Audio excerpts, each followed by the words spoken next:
প্রাকৃতিক কৃষির প্রসারে পশ্চিমবঙ্গ সরকার কর্তৃক একটি বিশেষ উদ্যোগে রাজ্যব্যাপী চলছে প্রাকৃতিক কৃষি কর্মশালা। 14ই জুন এমনই উদ্যোগ দেখা গেল পশ্চিম মেদিনীপুর জেলার অন্তর্গত দাসপুরের সোনাখালীতে। দিন দাসপুর 2 নম্বর ব্লকের 14টি গ্রাম পঞ্চায়েতে 200 জন কৃষককে নিয়ে ব্লক অফিসের সভাকক্ষে প্রাকৃতিক কৃষি সম্বন্ধে বিশেষ প্রশিক্ষণ দেওয়া হয়।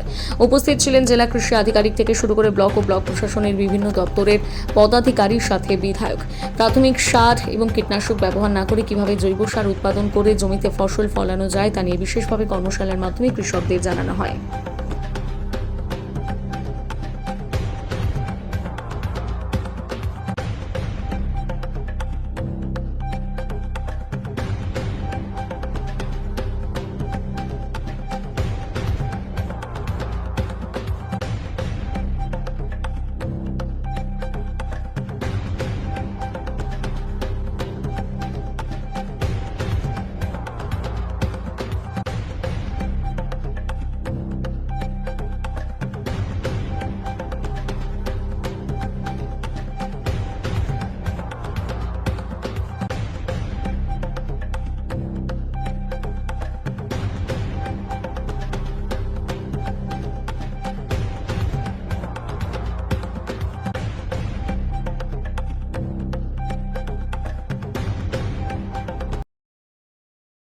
তো বিভিন্ন ডিপার্টমেন্টে প্রায় আমাদের 19টা ডিপার্টমেন্টের 55খানা দপ্তরে তাদের 55 দপ্তরে 19টা দপ্তরের 55খানা বিষয়ের উপরে ফর্ম জমা নেওয়া, ফর্ম বিতরণ, ফর্ম জমানোর কাজগুলি আমরা ওখানে করব, ঠিক আছে?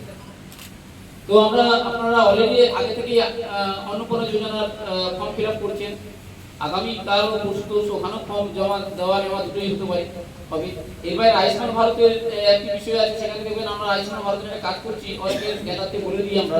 তো সেখানে আয়ুষ্মান ভারত কি না, আমাদের প্রথমে অন্তর্দেয় অন্ন যোজনা এবং যারা কিনা এসপিএইচ আর পিএইচএইচ এই তিন ধরনের কার্ড আছে, তাদের বাড়ি বাড়ি আমরা ফর্ম বিতরণ করছি এবং ফর্ম কালেক্ট করা হচ্ছে। ওটা হচ্ছে একবারে আগে থেকে সিদ্ধান্ত করা আছে সেন্ট্রাল গভর্নমেন্ট থেকে, সেটা সেই পোর্টালে নামগুলো আমাদের কাছে আছে। জাস্ট ফর্মটা প্রিন্ট করে আমরা বাড়ি বাড়ি দিচ্ছি, দিয়ে আমরা আমাদের আশা দিতে যাবে তারা করছে। এর বাইরে যারা 70 ইয়ার্স প্লাস আছে এর বাইরে তারাও এর মধ্যে আবেদন হবে, তারাও ফর্ম ফিল আপ করতে পারেন, সেটাও তারা করবেন। এবং পরপর গভর্নমেন্ট আরো কিছু বলেছেন যে কিছু ক্রাইটেরিয়া রয়েছে, অক্ষম ব্যক্তি তার বাড়ি থেকে উপার্জন করে কেউ নেই, কোনো পরিবারে শুধু মহিলা পুরুষ নেই, উপার্জনের ব্যক্তি নেই, এই কিছু ক্রাইটেরিয়া তারাও এই আয়ুষ্মান ভারতের ফর্ম ফিল আপ করতে পারবেন। এবং গভর্নমেন্ট টাইম তার ডিসিশন করবেন, আমরা সেইভাবে করে আমরা সেই ফর্ম ফিল আপ করাবো। এর বাইরে অন্যান্য প্রোগ্রামগুলি সব চলছে এবং খুব শীঘ্রই আপনারা জানেন যে এনজিএস কাজ আগে ছিল, সেটা শুরু হয়ে যাবে বিবি রামজি নতুন নামে তার চালু হয়েছে বিবি রামজি। এখানে এই ক্ষেত্রে অনেক চাষিরা উপকৃত হবে, সেটা কাজ শুরু করছে। এবং আরো অন্যান্য দপ্তরের যে বিষয়গুলি আছে, কৃষি দপ্তরেরও সব ওখানে থাকবে, আমাদের মাইনরিটি ডিপার্টমেন্ট, পিএনআর ডিপার্টমেন্ট, প্রত্যেক ডিপার্টমেন্ট, ভূমি দপ্তরে রেকর্ড করা, কাজ করা যেগুলো থাকে সমস্ত দপ্তরের আধিকারিকরা থাকবে। সেখানে আপনারা যাবেন, 3 দিন সময় আছে, সেখানে ফর্ম জমা নেওয়া, ফর্ম বিতরণ দুটোই কাজ হবে এবং আপনাদের কোনো কোয়ারি থাকে সেখানে জানতে পারবেন। আর একটা বিষয় নিয়ে খুব কনফিউশন, বার্ধক্যভাতা বিধবা এখানে বলে দিচ্ছি। এইটা নিয়ে যাদের অলরেডি আমার 14,000 হচ্ছে আমাদের এই ভাতাটা পেয়ে থাকে, 14,000 মানুষ পেয়ে থাকেন যে বার্ধক্যভাতা বিধবা ভাতা 14,000 পান। এর বাইরেও আরো 14,000 আমাদের নাম এন্ট্রি করা আছে। যাদের নাম এন্ট্রি করছে ওদেরকে আর ফর্ম ফিল আপ করতে হবে, করার দরকার নেই। আর যাদের অলরেডি সবাই জানেন নাম এন্ট্রি আছে, সবাই জানেন, বারবার দুয়ার সরকার হতো তখন দেখেছেন, বা এমনি বিডিও অফিসে বা পঞ্চায়েতে খোঁজ নিয়েছেন, নাম এন্ট্রি আছে, কোনো সমস্যা নেই। এর বাইরে যাদের নাম এন্ট্রি করা নেই বা নতুন যারা অ্যাবাভ 60 হলেন তাদের জন্য ওই ক্যাম্পে ফর্ম দেওয়া হবে, ফর্ম ফিল আপ করে জমা দেবেন। আর যাদের নামগুলো এন্ট্রি করা আছে টাকা পাননি তাদের ফর্ম ফিল আপ করার দরকার। আর একটা বিষয় খুব শহরে মানে চিন্তিত আছেন, এর মায়েদের সংখ্যা কম আছে যদিও, এই জন্য মায়েরা আপনাদের বাড়িতে এইসব মায়েরা আছেন, তারা জিজ্ঞেস করবেন যে অন্নপূর্ণা যোজনা টাকা কেন ঢুকেনি বা ঢুকেছি। এই জন্য বলি এখনো পোর্টালটা আমাদের চেক করার পোর্শনটা পাইনি, আমরা নতুন ফর্ম এন্ট্রি পোর্শনটা পেয়েছি, এন্ট্রি করার কাজ চলছে 3 মাস সময়, জুন জুলাই আগস্ট আপনারা জানেন আমাদের কাজ চলছে। এই চেক করতে পারছি না, সেই জন্য কার টাকা ঢুকছে না ঢুকছে এই নিয়ে একটু কনফিউশন হচ্ছে। একটু আশা করি গভর্নমেন্ট থেকে পোর্টালটা ঠিক করে দেবে, কিছুদিনের মধ্যে আমরা যখন ডেটাবেস পেয়ে গেলাম তখন শেয়ার করে দেবো, বা কার কী সমস্যা আমাদের দেখে দেবো। এই জন্য একটুখানি ধৈর্য রাখবেন, দয়া করে অনুরোধ করছি।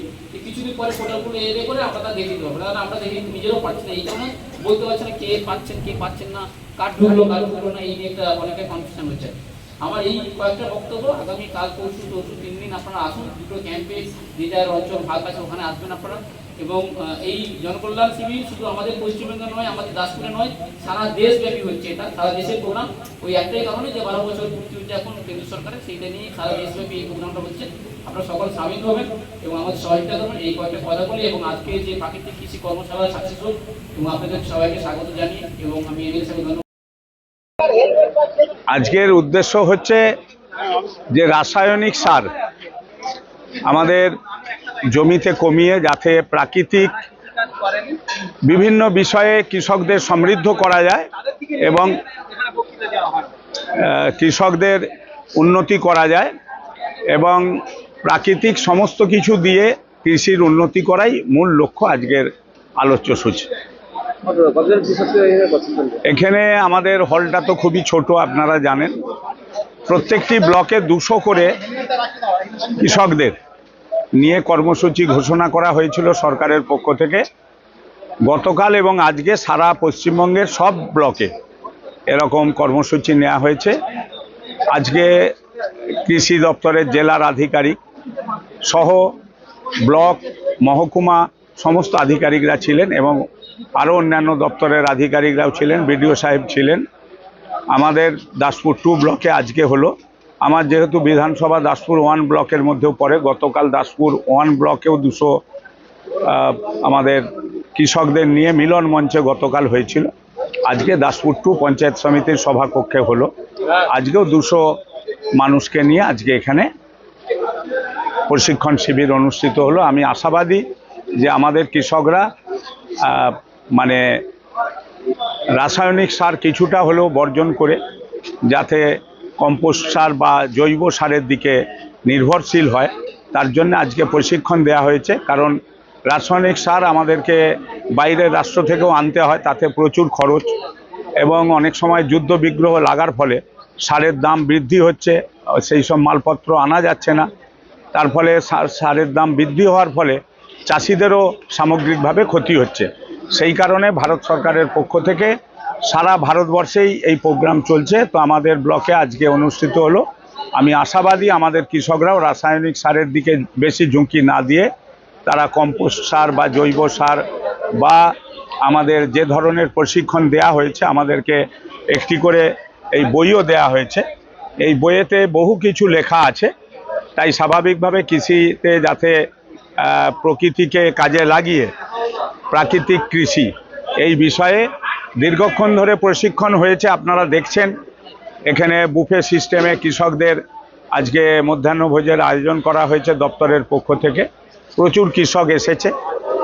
তাই আমি বলবো যে আজকের এই কর্মসূচি সফল এবং কৃষকদের যে প্রশিক্ষণ দেওয়া হলো তারা ধীর স্থিরভাবে প্রশিক্ষণ নিয়েছে। আমি আশাবাদী কৃষকরা কিছুটা হলেও আমাদের জৈব সারের দিকে নির্ভর করবে, রাসায়নিক সারের দিকে গুরুত্ব কমাবে। সবাইকে নমস্কার জানিয়ে আমি 2-1 কথা বলছি।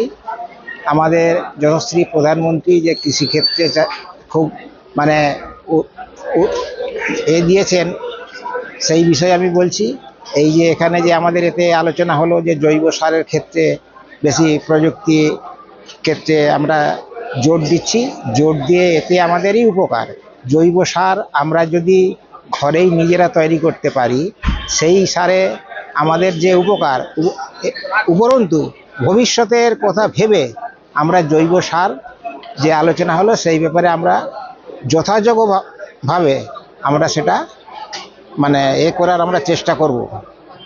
তারপরে বলছি এই যে সব আরও যেসব কথা বিষয়ে আলোচনা হলো যে বাড়িতে এই যে আনাজ চোপা টোপা যেসব ফেলে দিয়ে সেই থেকেই আমরা জৈব সার করতে পারি।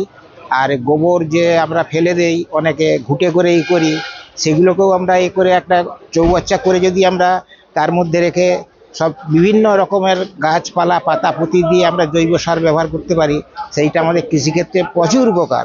কেন আগেকার দিনে আমরা দেখতাম আমার বাবা দাদুরা মানে আগে জমিতে পাট খেতে পাট চাষ করতো, সেই পাতাগুলো এক জায়গায় পচিয়ে মানে এক জায়গায় রেখে সেগুলো বাড়িতে খুঁড়িয়ে দিত, তাতেই কত উপকার হতো। এবং যে ধনচি গাছের কথা এখানে সব বললেন, দাদা ভাইয়েরা সব বললেন, ধনচিটা চাষেও মানে উপকারিতা আছে, ওটা ফসফেটের উপকার হয়।